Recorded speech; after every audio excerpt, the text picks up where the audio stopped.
Hello, my name is Cameron. I am the daughter of Lucian Warren, who passed away, at least today, makes it officially a month. I don't know when this video is gonna come out, probably not until a couple days after, even though we'll see. Anyway, so he was big on movies. He did a bunch of movie reviews. He had an account, which is still up if you want to look at it, luknowit. So he was really big on movies. He would watch a movie, he would do the review on his account, and this account's pretty old. Like, it goes back to when I was like 7. So he would do reviews of me sometimes, but I wasn't really good at it. Like he was. Like, I was just super all over the place. I mean, I was a kid. I didn't know anything. Like, I watched the movie and he thought I was really good at like being observant. And I think I was too, not to toot my own horn, but I feel like I still got off the point a lot. I'm kind of, being forgiving about that because I'm doing a lot in this video. Because it's my first video ever, and I was basically, what I'm doing here is continuing my father's legacy on movie reviews.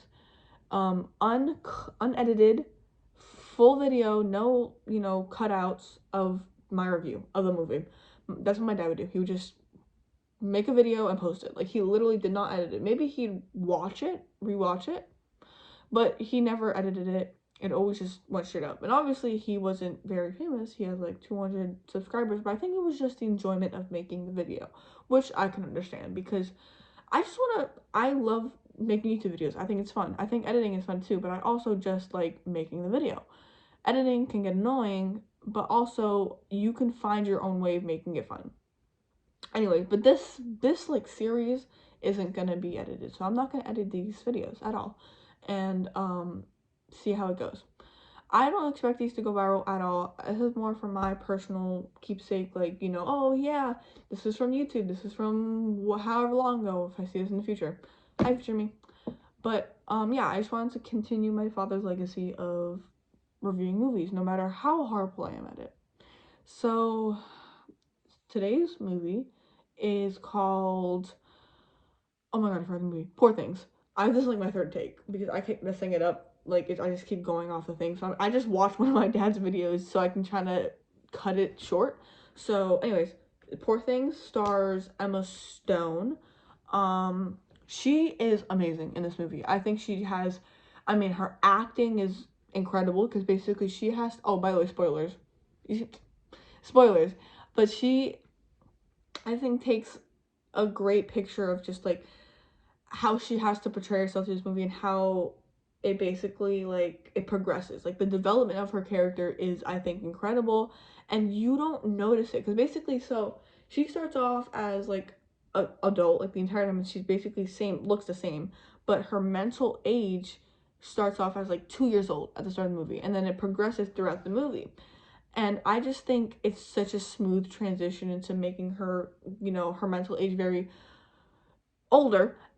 She starts off obviously goo goo gaga, like doesn't know how to do anything, and then she's super intellect, like she's wise, really smart, like she's, she turns into like a surgeon, which who she her father was, not her real father. It's like basically because she was known as an experiment to this guy who found her because she was a completely different person before this movie.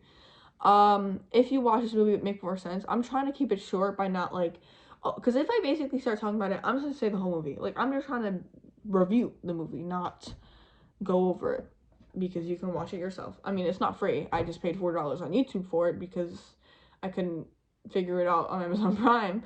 But it's a good movie.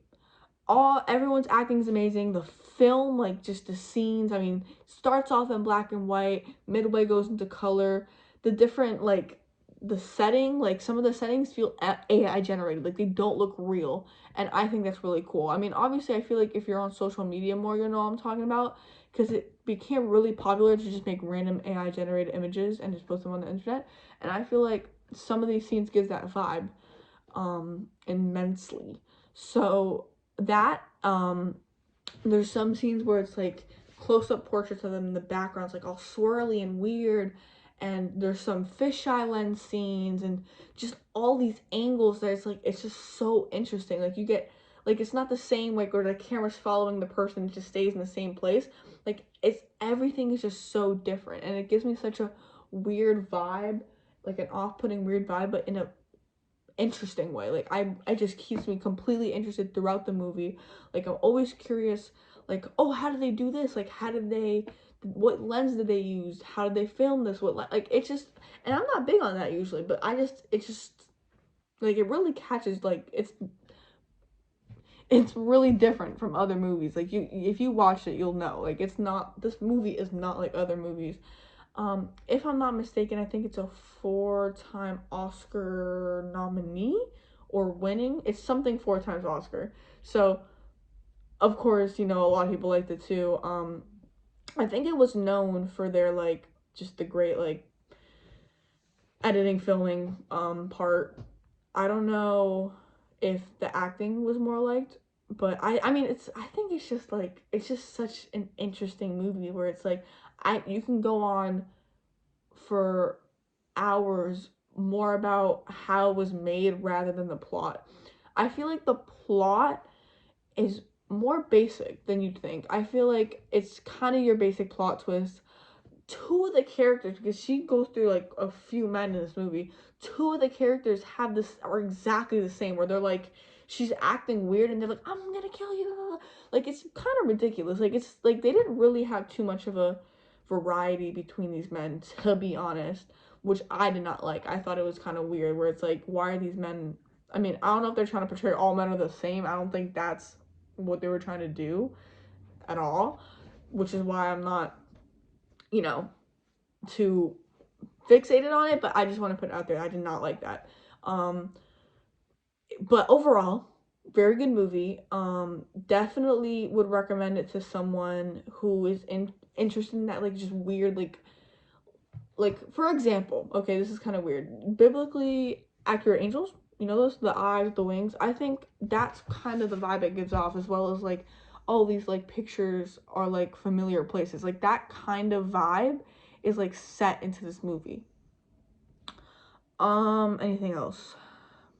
2 hours long, which also struck me. I don't think I've seen I don't think I've seen a movie over an hour and 45 minutes in, like, a while.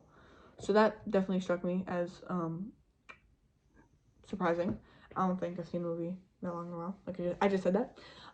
Anyways, yeah.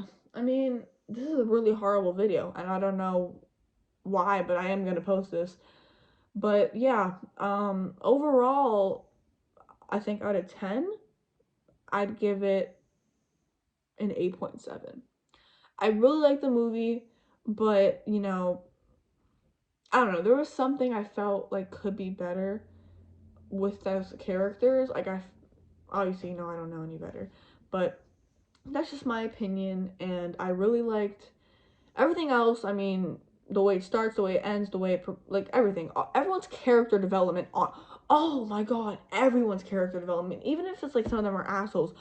Like, one of them, this is the most interesting one to me. This one guy who I think he starts off as trying to, like, legalize this girl's marriage with another guy, ends up basically going on an adventure with her, and then she ends up driving him crazy. So you see him progressively go more and more crazy. I just feel like that character development is insane. Like, you can, like, see it happen, but it's also at the same time such a smooth transition. Like, he's slowly, like, you can see him losing his mind, and he'll have these, like freakouts every once in a while, and then it's just officially, like, you see him in an asylum at the end of the movie. Emma Watson's character, like I already said, amazing character development, as well as her father creator. Cool. And yeah, I mean, I think you should watch the movie for yourself and give me your opinions. And yeah, I mean, nothing else to add, really. I don't, like, I wish I could talk more about just how I saw the movie in terms of, like, the scenes and stuff, but I just don't know how else to put it. Maybe I'll make a part 2. I don't know. I need to watch more movies, which is why I'm also doing this, because I know my dad would want me to watch more movies. He'd be disappointed if I stopped watching movies. Moana 2 review coming up, because I know that came out. That was my dad's favorite Disney movie, so that's definitely in the list. Yeah. That is my review of Poor Things. Thank you, Emma Watson, for your amazing performance. and I will see you guys in the next video. Bye!